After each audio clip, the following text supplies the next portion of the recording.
restitución internacional de menores, que es algo sumamente especializado en el país. Son muy pocas personas las que lo manejan. ¿Y qué nos puedes contar, Luis, de este tema? Bueno, Ismael, pues qué gusto estar aquí en tu cuenta. La verdad es que este aspecto de la restitución internacional de niñas, niños y adolescentes debe llamar cada vez más la atención porque lamentablemente es un tipo de asuntos que se presentan en mayor medida en la actualidad. Se ven cada vez más casos de esta naturaleza y creo que eso nos obliga a estar al tanto de cómo son estos procedimientos, cuáles son las partes que se involucran y ante qué autoridades podemos activar algunos mecanismos de defensa si es que alguna niña o niño que vive aquí en México es trasladado a otro país de manera ilícita y se quiere recuperar su custodia, o incluso si somos mexicanas, mexicanos y residimos habitualmente en otro país, también se puede dar el caso de que alguna otra persona sustraiga ilícitamente a una niña, niño, adolescente de ese país habitual en el que se viva. Ahí también hay mucho que hablar para aquellas personas mexicanas que sufren este tipo de actos. Ah, está perfecto. Oye, ¿y qué nos puedes decir tú de tu trayectoria como profesionista? ¿Cómo es que te involucras con este tema de derechos de niñas, niños y adolescentes, que entiendo que es algo muy especializado? Y, digamos, ¿cuál es tu expertise en el tema? Pues mira, la verdad es que yo me involucro desde el ámbito público, desde litigio desde el ámbito público. Me toca participar en la autoridad especializada a nivel nacional en derechos de niñas, niños y adolescentes, y justo desde esa lógica es que atendemos los casos. Muchas ocasiones nuestro involucramiento, y el mío en particular, es en la explicación directa a las niñas, niños y adolescentes que ya, por ejemplo, han sido localizadas aquí en México por la Interpol. Me refiero a casos, por ejemplo, de un niño que vivía, por ejemplo, en España y que es trasladado por por alguno de los progenitores aquí a México de manera ilícita. Entonces, la persona que siente que se le causó un agravio, vamos a pensar, por ejemplo, la madre de ese niño que vive en España, le dice a las autoridades españolas que su hijo ha sido trasladado ilícitamente a territorio mexicano, por ejemplo, por su papá. Y entonces, en esos casos, pues se ordena inmediatamente la búsqueda de ese niño, por ejemplo, hasta en tanto es localizado, por ejemplo, con la colaboración del Interpol y algunas otras autoridades vinculadas a la investigación. Y en cuanto se localizan a estas niñas, a estos niños, es que se les debe brindar asesoría y representación jurídica, que es un tema que en la actualidad pues tenemos en muchos temas. Lamentablemente es algo que se conoce muy poco porque hay una ley general de los derechos de niñas, niños y adolescentes que precisamente en 2024 va a cumplir 10 años de vigencia, y desde hace 10 años esa ley dice que niñas, niños y adolescentes deben ser representados y asesorados jurídicamente en cualquier tipo de procedimiento del que son parte. Entonces, si un niño que vivía en España y fue trasladado a México de forma ilícita por su papá y su mamá en España pide su restitución, pues el niño aquí en territorio mexicano tiene derecho a que se le sea explicada la naturaleza de este procedimiento. Incluso tiene derecho a oponerse a una restitución. Vamos a pensar, por ejemplo, un niño que vivió de los 0 a los 5 años en España y que cuando tenía 5 años su papá lo sustrae del territorio español, lo traslada a México de manera ilícita y de pronto pasan, no sé, 3 años viviendo aquí el niño, y el niño ya cumple 8, es decir, vivió de 5 a sus 8 años aquí en territorio mexicano. Y de pronto su mamá pide allá en España, ante las autoridades de España, que su hijo sea restituido 3 años después de que fue sustraído ilícitamente por el papá. En esos procedimientos, si bien es necesario ordenar la localización, la búsqueda y localización de ese niño, también es importante algo que al derecho nunca le importó, que es tomar en cuenta la opinión de este niño. Al derecho, pues como tú sabes, nunca le importó pues la opinión de niñas, niños y adolescentes, de las personas menores de 18 años, porque históricamente han sido consideradas como incapaces. Entonces, de pronto los asuntos se vuelven muy interesantes porque si ese niño de 8 años que lleva viviendo 3 años en territorio mexicano a pesar de haber sido sustraído ilícitamente de España, en este caso hipotético del que estamos hablando, puede darse el caso de que el niño se oponga a su restitución o que incluso la autoridad jurisdiccional determine que el niño ya está efectivamente incorporado a su nuevo entorno o que regresar a territorio español le causaría algún riesgo que no debería tolerar, ¿no? En esos casos, pues la restitución no va a proceder y habrá que agotar otro tipo de instancias a nivel civil y familiar en otras jurisdicciones, como lo son, en este caso hipotético, España, México o cualquiera de los países que correspondan. Perfecto. No, pues muchísimas gracias por esa explicación. Y me surgen algunas dudas que creo que pudieran ayudarnos a complementarlo.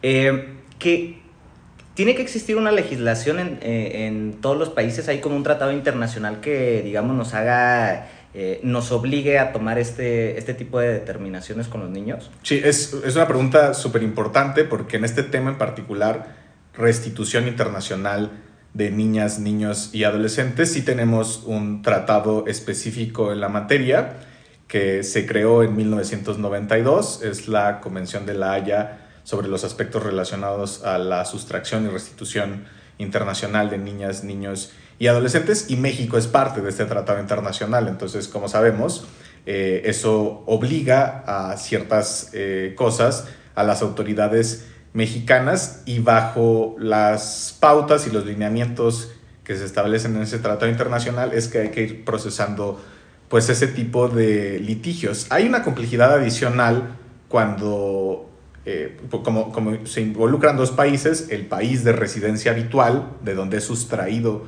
una niña, niño, adolescente, y el país al que se traslada efectivamente. Estamos poniendo un ejemplo, España, México. Abre un problema y una complejidad adicional si alguno de esos países no forma parte de esa Convención de La Haya. Y en efecto, no todos los países reconocidos por Naciones Unidas forman parte de este convenio. Entonces, de pronto, hay complejidades en los casos en donde pues, un país no ha firmado y ratificado este tratado internacional porque ahí la verdad es que se vuelve muy complejo procesar este tipo de casos. Ok. Ahora, por ejemplo, en el tema, entiendo que para efecto de que exista una restitución, primero tiene que haber existido una sustracción. Entonces, este tema es, digamos, se circunscribe a alguna área del derecho en específico, como pudiera ser el área administrativa, penal. ¿Cuáles son los factores que...? Sí, es interesante porque de pronto se piensa mucho que las ramas del derecho están alejadas entre sí y no necesariamente. Por ejemplo, se da el caso que la legislación mexicana contempla, por ejemplo, un procedimiento en la vía familiar para los casos en donde una persona sustrae ilícitamente de su entorno habitual una niña, niño, adolescente, ni siquiera en casos que involucran otro país, sino aquí en territorio mexicano, y eso está en la legislación familiar, pero también hay tipos penales en la materia penal precisamente que castigan este tipo de conductas. Entonces yo diría particularmente en este aspecto de sustracción internacional, hay un matiz muy, muy específico del derecho familiar, quizás en términos, digamos, más globales y más tradicionales de derecho civil, pero creo que es importante diferenciar este tipo de temas que además tienen muchas particularidades y ir desintegrándolos del derecho civil, porque el derecho civil en realidad atiende a otro tipo de cuestiones, y diría aquí derecho familiar concretamente y derecho de niñez, que creo, y vamos, esto lo digo quizás un poco sesgado porque es el tema al que me he dedicado todo el tiempo de mi trayectoria profesional, pero creo que también hay que verlo más que desde el derecho familiar, desde los derechos de la niñez como una materia incluso independiente, porque al final del día la Convención Internacional sobre Restitución y todos estos casos creo que también tienden a verse desde la lógica del derecho de las personas adultas. O sea, un adulto, una adulta en España, la mamá de un niño, se siente agraviada porque su hijo fue trasladado ilícitamente a territorio mexicano, y quien lo desplazó es el otro adulto, el papá, por ejemplo. Y entonces se vuelve de pronto una competencia entre las personas adultas y pareciera que litigios principalmente de los derechos de esas dos personas adultas. Y se pierde por completo, me parece, en la gran mayoría de los casos e históricamente, que la persona principalmente afectada, pues ni es la mamá, ni es el papá, es el niño. Y precisamente los niños son los que nunca son tomados en cuenta, los que nuestra legislación en todo el territorio nacional establece que no tienen derecho a opinar. Y de pronto esto se contrapone con nuestros compromisos internacionales que tú mencionabas hace rato, porque también destacaría que México, como ustedes saben, es parte de la Convención sobre los Derechos del Niño. Y esta convención, desde 1989, dispone en su artículo 12 que niñas, niños y adolescentes tienen derecho a opinar de todos los asuntos que les afecten y particularmente a que esta opinión sea tomada en cuenta. Esto no significa resolver como un niño te lo pide. Si me quiero regresar a España o me quiero quedar en México. El derecho a opinión no significa hacer lo que el niño te pide, pero sí debe pasar por todo un proceso en el que a estas niñas, a estos niños se les informe la naturaleza de los procedimientos que les involucran, se les expliquen sus derechos, las posibilidades que existen, las distintas vías que existen en los procedimientos, que en función de eso expresen algún tipo de opinión, deseo, preocupación o temor, y que todo esto que las niñas y los niños comuniquen sea efectivamente valorado y tomado en cuenta ahora sí para resolver. Entonces, como se fijan, de pronto intersectan un montón de materias porque tenemos el ámbito familiar, a veces incluso el ámbito penal, el tema de los derechos de la niñez, pero insistiría en no dejar de lado que quienes están principalmente afectados no son las personas adultas, aunque creemos que sí, y quizás cuando uno vive algo así, pues claro que uno se siente agraviado, ¿no? Si por ejemplo yo vivo en Escocia con mi pareja, que es mexicana, y de pronto mi pareja mexicana, de buenas a primeras, sin avisarme, se lleva a nuestro hijo de 4 años a México y me impide verlo y dice que ya no va a volver, pues claro que me va a sentir quizás agraviado, ¿no? O si me pasa al revés.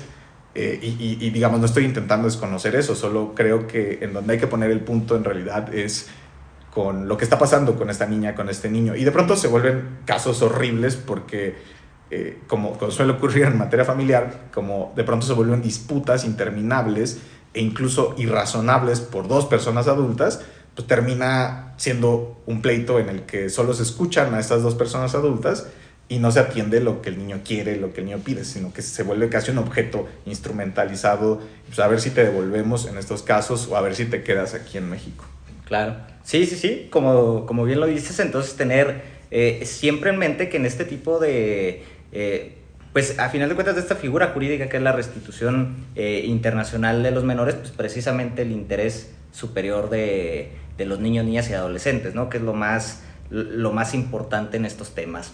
Ahora, ¿qué es lo que ha dicho la Suprema Corte acerca de este tipo de asuntos? Que tú nos pudieras decir algún caso relevante en el cual se haya resuelto una situación de esta naturaleza. Es súper interesante lo que acabas de tocar, porque, por ejemplo, esta cuenta sé que se especializa en amparo y pues, de pronto, no sé cuál sea la opinión de las personas que te siguen, pero pues de pronto, como solemos afirmar sin ningún tipo de cuestionamiento, que el juicio de amparo es un recurso efectivo. Esto es que cumple con el fin para el que fue creado, que es rápido, que es sencillo y que es particularmente efectivo. Y creo que los casos de restitución ponen en tensión esa afirmación de que el juicio de amparo sirve o que sirve mucho. Me explico. Hay algunos casos, y ahora llego a lo que dijo recientemente la Corte en un asunto, pero hay muchos casos en los que, por ejemplo, vamos a ponerlo así, regresemos al caso hipotético España-México. Un niño es desplazado el 1 de octubre de 2023 desde España hacia México. Se es desplazado por el papá que es mexicano. La mamá, que es española, al día siguiente, el 2 de octubre de 2023, va ante las autoridades españolas y solicita la restitución de su hijo. Esto es, que sea localizado en territorio mexicano y que sea presentado ante España. vamos a pensar que el mismo 1 de octubre el papá le habla por teléfono y le dice, ya me llevé a nuestro hijo y nunca más lo vas a volver a ver. Entonces la mamá al día siguiente o una semana después, un mes después, ya que se asesoró, acude ante las autoridades españolas y pide que el niño sea restituido a España. Entonces vamos a suponer que el 15 de noviembre, un mes y medio después, el niño es localizado en Puebla. Entonces, incluso en estos asuntos coopera la Interpol, es localizado por la Interpol. De pronto suelen ser operativos pues, donde parece que se va a capturar a alguien y que de pronto creo que ahí hay una tensión con los propios derechos de las niñas y de los niños, porque son escenas muy dramáticas. Quien ha llevado estos litigios lo sabe bien. Y de pronto el niño es localizado el 15 de noviembre, es trasladado a un juzgado en Puebla, donde un juez de Puebla, una jueza de Puebla, tiene que resolver si ordena o no la restitución. Lo solicitan las autoridades españolas, pero son las autoridades jurisdiccionales mexicanas quienes determinan si la restitución procede o no procede. Vamos a pensar que el 15 de noviembre, el día que el niño fue localizado, la jueza determina en audiencia, sin escuchar al niño, como en muchas ocasiones, que procede la restitución, ¿no? El artículo 12 de la Convención sobre Restitución justo dispone que si no ha pasado un año desde que el niño fue sustraído, se debe ordenar inmediatamente la restitución. O sea, como la sustracción ocurrió el 1 de noviembre, el niño fue identificado, perdón, el 1 de octubre, el niño fue identificado el 15 de noviembre, pues van mes y medio, y entonces actualiza esta hipótesis de que procede la restitución. Si llevara más de un año, pues no funcionaría así en términos automáticos. Vamos a pensar que la jueza ordenó así el 15 de noviembre y que el papá, no sé, busca a Ismael y le dice, oye, ahorita a las 10 de la mañana me tocaron mi puerta la Interpol, sacaron a mi hijo y nos llevaron al juzgado familiar y ahorita la jueza está diciendo que va a ordenar el traslado del niño a España. Y yo no quiero que eso pase porque su mamá lo golpeaba, lo trataba de forma negligente. De hecho, yo soy víctima de violencia familiar. Vamos a pensar que se actualiza un caso de esa naturaleza. Y pues, de pronto Ismael lo que tendría que hacer es promover un juicio de amparo y pedir una suspensión. Esto es solicitarle a una autoridad federal que ordene que no se concrete la restitución.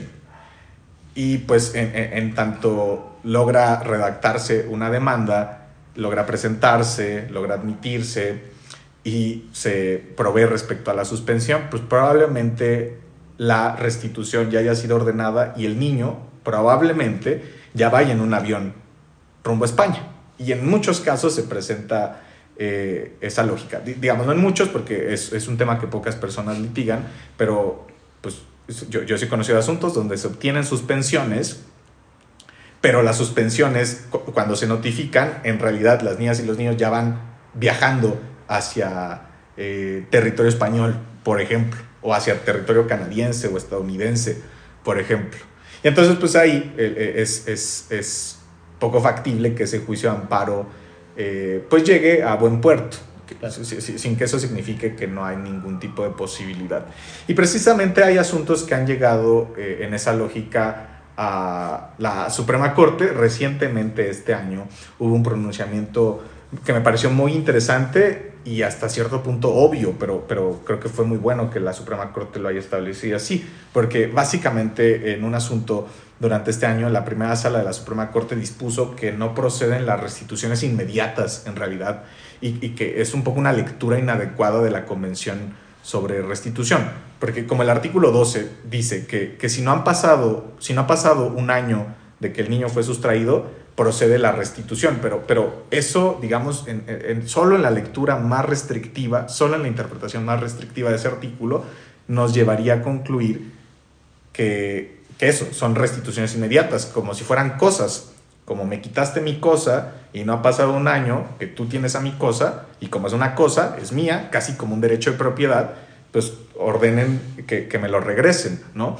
Y aquí lo que la Corte dijo es, pues no necesariamente proceden las restituciones automáticas, sino que hay que tomar en cuenta otro tipo de factores, hay que tomar en cuenta si la niña o niño se opone, porque esta excepción de un año, o sea, que si no ha pasado más de un año la restitución procede en términos inmediatos, pues también admite otra excepción, que es que la propia niña, niño, adolescente se oponga. Yo este año conocí de una restitución en el que una adolescente canadiense se oponía a ser restituida a territorio de Canadá. Quien pedía su restitución era su mamá, quien vivía allá en Canadá, y eso hay que tomarlo en cuenta. La adolescente llevaba muy poco tiempo aquí, unos pocos meses. Entonces pareciera que su restitución debía proceder de manera automática y que sin mayor tipo de análisis la adolescente tenía que ser enviada a Canadá. La adolescente se opuso. Lamentablemente hubo pues una omisión por la autoridad jurisdiccional respecto a valorar esta opinión y la restitución terminó concretándose. Pero justo ahí la Suprema Corte ya estableció que esas restituciones inmediatas vulneran el interés superior de la niñez. Como lo que debe tomarse en cuenta principalmente es cómo va a afectar esta decisión en una niña, niño, adolescente. Eso requiere otro tipo de análisis que de pronto pues implica ordenar el desahogo de otro tipo de pruebas, una diligencia adecuada para la escucha de niñas, niños y adolescentes. Y bueno, quien ha litigado asuntos de niñas y niños sabe perfectamente, pues a veces las condiciones en las que se dan estas diligencias de escucha o estas audiencias de escucha de niñas, niños y adolescentes sin que tengan un representante, sin que les expliquen. No, o sea, imagínense que se para aquí un niño de 8 años y le decimos... el artículo 12 de la convención dispone que tu restitución procede porque no ha transcurrido un año, pues el niño quizás no va a saber ni de qué le estamos hablando. Y muchas audiencias son así. Se les dice en términos legales, así muy técnicos, y luego se les pregunta su opinión. Pues, ¿cuál va a ser su opinión? Pues que no sé, porque ni siquiera te entiendo, ¿no?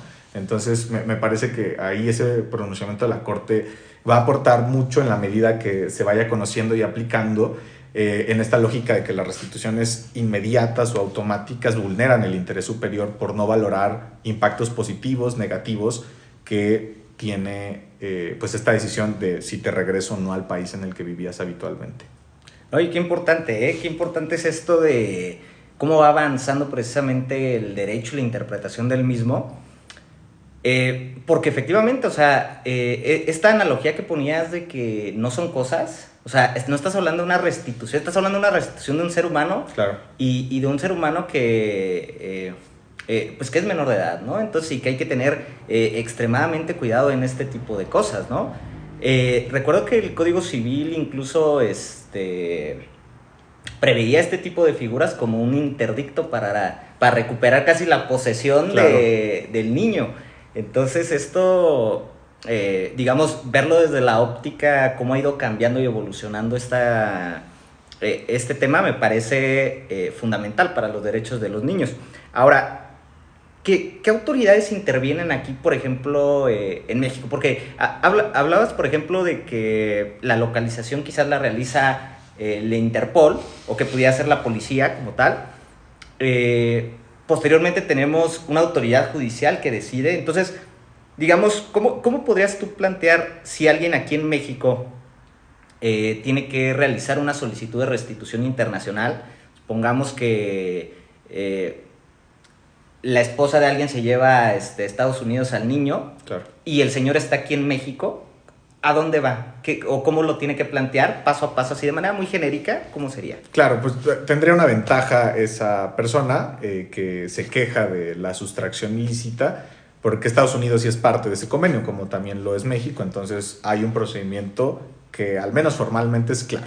Lo que hay que hacer en términos muy generales es, con o sin asesoría y representación legal, acudir ante la Secretaría de Relaciones Exteriores. La Secretaría de Relaciones Exteriores es la autoridad central que México designó para este convenio, como para muchos otros, como por ejemplo el de adopción internacional.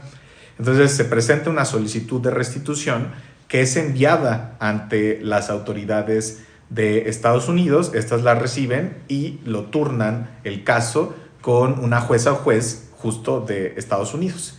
Y es la jueza o el juez de Estados Unidos quien ordena la búsqueda y localización, por ejemplo, de ese niño, y quien va a determinar si procede o no la restitución. Las autoridades estadounidenses, pues desde luego también tienen sus áreas específicas que atienden temas de niñez, diría más desde un enfoque social, ¿no? Como de asistencia social para niñas y niños que forman parte de estos procedimientos. De pronto pues, también pues, las partes contratan a algún representante legal, por ejemplo la mamá que se llevó al niño a Estados Unidos o el propio papá que se queja de la sustracción de su hijo. De pronto pues suelen ser en los casos donde pues, quien lleva el litigio es alguien especialista, pues suelen ser procedimientos muy onerosos. Hay un despacho con residencia en Ciudad de México que es transnacional y que el otro día supe que por los casos de restitución, por ejemplo, cobran 2 millones de pesos, ¿no? Entonces de pronto se vuelven litigios muy costosos, no tan lentos como otros, pero a veces muy costosos.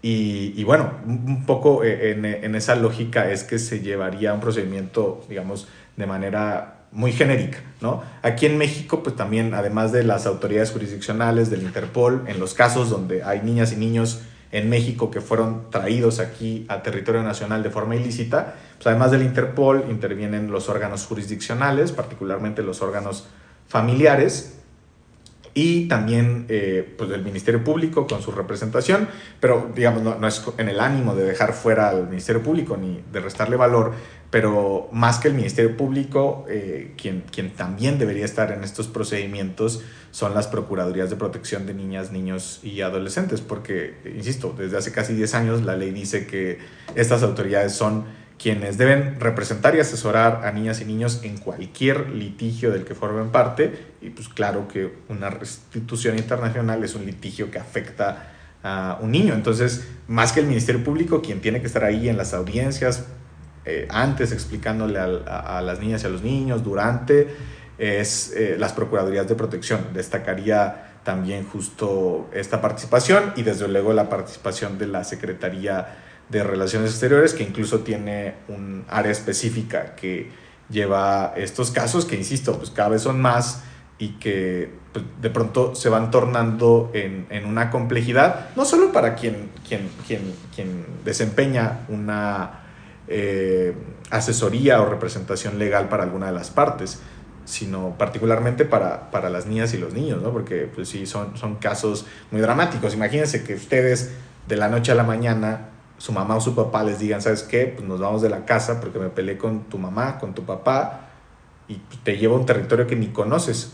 Y pues tú quizás no tuviste la oportunidad de decir que no, o tuviste miedo, o confiaste en tu mamá, o te llevaron incluso con mentiras. Te dicen, oye, nos vamos a ir de vacaciones, tu mamá nos va a alcanzar en una semana.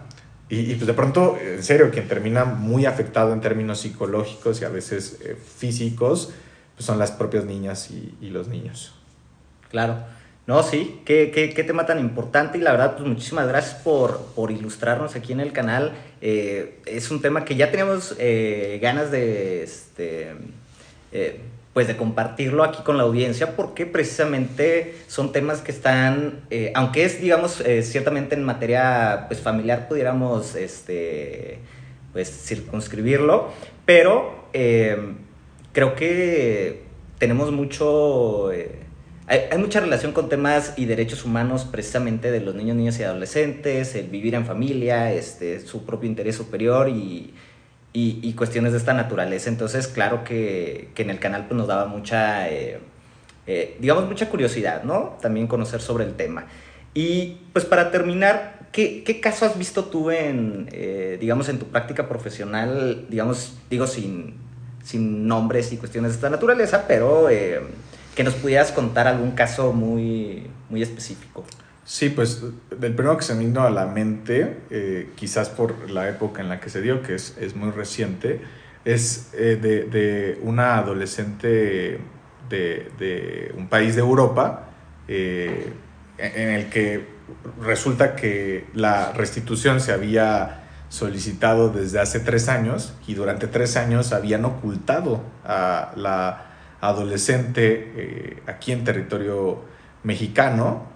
Incluso la mamá de esta adolescente, que fue quien trasladó ilícitamente desde ese país de Europa hacia aquí a México, hizo un proceso para el reconocimiento de la condición de refugiadas. O sea, la verdad ahí Desde mi óptica hubo una serie de ameritara realmente el reconocimiento de la condición de esta de manipulación de los hechos y un despliegue de estrategias que no sé si su mamá y de su hija como refugiadas, pero pareciera que fue una estrategia para que en cuanto fueran localizadas y se ordenara la restitución del adolescente que le estaba solicitando el papá, estuvieron asesoradas o no, pero que resultaron quizás muy tramposas, porque no había una causa que vivía en este país europeo, pues no procediera. Y de hecho así fue. En cuanto la adolescente, 3 años después de ser buscada, fue finalmente encontrada y presentada ante el juzgado,